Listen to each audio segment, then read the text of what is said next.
wisata perdana dengan tipe-tipe satu-satunya di dunia dengan beberapa tersolup yang masuk pertama di Indonesia. Agrosawit, Pak. Boleh Bapak cari cek. Apa sih bedanya agrosawit dengan pupuk yang lain? Sama, Pak. Semuanya sama-sama pupuknya. Kira-kira begitu. Narasinya pun sama untuk menyehatkan tanaman. Itu fungsi pupuk. Menyuburkan tanaman. Apalagi agrosawit hari ini memang ada tulisan di belakang itu diperkaya dengan kandungan MGO, kemudian boron, CU mikro lah. Terus kemudian kita ada pembedah tanah, ada asam amino, tentunya kita ada hormon-hormon yang kita lengkapi, dan tentunya memang itu menarik untuk kita bahas ke depan.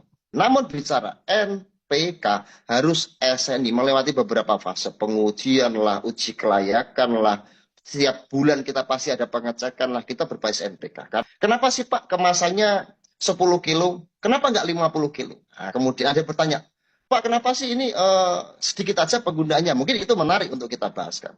Mungkin karena orang membiasakan, karena di lapangan ini banyak sekali orang yang menggunakan tipe-tipe yang hampir sama. Di perkebunan kelapa sawit untuk PN, biasanya ada menggunakan 15-15-7, atau 17-17, atau triple. Yang kemudian ada menggunakan 12-12-17, ada menggunakan yang 13-6-27, yang rata-rata saat ini menggunakan itu untuk lahan non-gambut. Spesialis gambut ada tipe-tipe yang kita gunakan, ada 7635, 7638, 6640, 0,65B, kemudian 0,25 CU. Banyak tipe-tipenya. Kita riliskan produk agrosawit dengan tipe 12632. Kenapa 12632? Karena kita mengacu kalau kita berbicara untuk lahan gambut biasanya 7635, 7636, 7634. Untuk lahan mineral biasanya menggunakan 13627. Kita ambil tengah-tengahnya. Fungsinya apa? Fungsinya kita supaya bisa digunakan lahan gambut maupun mineral. Terus bentuknya bagaimana? Kita berbentuk water soluble fertilizer, Pak, powder. Kenapa kita lakukan powder? Karena kita yakin supaya lebih terserap maksimal, fully 100% larut dalam air. Kira-kira begitu. Nah, banyak Pak yang menggunakan dengan compound atau menggunakan compaction atau menggunakan yang granul, yang tipe bulat-bulat, itu konsepnya slow release Pak, rilis lambat. Mungkin mitra bertanya, Pak itu apakah sweating? Silahkan Bapak cek. Silakan Bapak labkan masing-masing. Kalau perlu ngetelap 3 hari sekali Pak, atau sehari 3 kali boleh seperti makan Pak. Kalau emang tidak percaya. Tapi kita basicnya kita NPK ini basicnya ada varian 8% SNI, toleransi 8%. Itu bicara SNI NPK.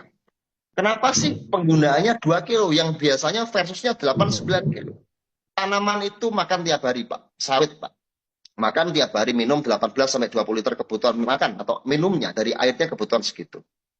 Banyak orang yang melakukan pemupukan dengan cara pemupukan setahun 2-3 kali, bahkan ada setahun sekali, kadang nggak dipupuk, itu yang menarik.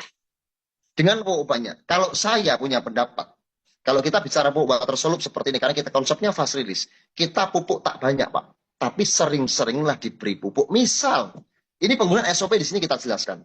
Kita penggunaan 0,5 kg per aplikasi. Sebenarnya di belakang sudah ada, sudah ada, nanti Pak Wawan bisa menjabarkan teknis penggunaannya, tapi saya babarkan cuma hanya sekisi-kisinya aja. Teknis-teknisnya Pak Wawan bisa dibantu.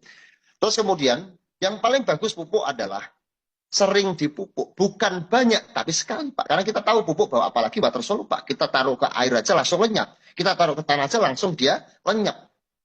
Lah takutnya satu, pupuk banyak itu satu tercuci karena hujan, terjadi penguapan, macam-macam variabelnya, yakin diserap, tergantung pH tanahnya juga. Tapi nggak usah khawatir, kami juga ada unsur pembenah tanah, Pak. Kami juga ada unsur untuk meningkatkan pH. Jadi, Pak ini NPK ya, NPK tipenya berapa? Sudah tertera.